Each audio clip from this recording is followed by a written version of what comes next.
Hello everyone, সবাইকে স্বাগত জানাচ্ছি আমার ডেইলি ব্লগের আরেকটি নতুন পর্বে। আমি সুমাইয়া। আশা করছি তোমরা সবাই খুব ভালো আছো। যে যেখান থেকে ভিডিওটা দেখছো অনেক শুভেচ্ছা রইল। আজকে ভিডিওর শুরুতেই আমার ছোটো বোন আর তার হাজব্যান্ডকে তোমরা কিন্তু দেখে নিলে। অনেকেই জানো যে আমার ছোটো বোন অস্ট্রেলিয়া প্রবাসী, আর আমি আমার এই পরিবারে তোমাদের সাথে মাঝে মধ্যে আমার অস্ট্রেলিয়ায় থাকা বোনের জীবনের কিছু কিছু অংশ তোমাদের সাথে শেয়ার করি। যেমন ওর ঈদ, ইফতারের আয়োজন, ঈদের মেহেদি পড়া, ঘুরতে যাওয়া, পহেলা বৈশাখ, বন্ধুদের সাথে ঘোরাঘুরি, কোনো না কোনো কিছু তোমাদের সাথে মাঝে মধ্যে টুকটাক শেয়ার করি।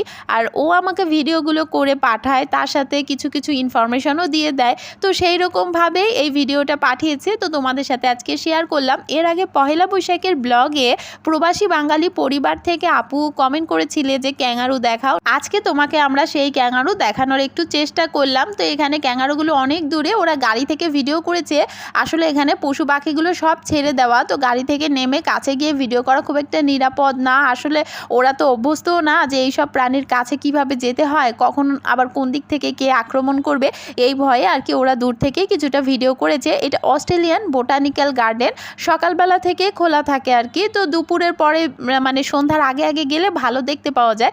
দিনের বেলা প্রাণীগুলো একটু আড়ালে মনে হয় থাকে, খুব একটা দেখতে পাইনি। তবে ওরা অনেকগুলো পাখি দেখেছে, আরও অনেকক্ষণ ঘোরাঘুরি করেছে, তার মধ্যে কিছু কিছু শেয়ার করেছে। তবে এইভাবে দূর থেকেই দেখেছে, কারণ যেহেতু ওরা অভিজ্ঞ নয় এই সব অঞ্চলে কিভাবে ঘুরতে হয়, ওদের তো সেগুলো জানাও নেই। ওরা বাঙালি সমতলের মানুষ, এই জন্য ওদের আসলে একটু ভয়ও কাজ করছিল। তার উপর আমার বোনের হাজব্যান্ড ভীষণভাবে পাখি আর কি ফোবিয়া রয়েছে। আর অস্ট্রেলিয়ায় অদ্ভুত সব পাখি দেখতে পাওয়া যায়, বড় বড়, এবং সেগুলো এতটাই মানে অন্যরকম, যার কারণে আমার বোনের হাজব্যান্ড পাখিগুলো দেখে একটু ভয় পায়, তাই ওগুলোর বেশি কাছাকাছি যেতে চায় না। আর ওদিকে আমার বোন কিন্তু পেটস লাভার, ওর এর আগে বেড়াল ছানা পোষা ছিল বাড়িতে, আর ও সেইটাকে ভীষণ যত্ন করতো।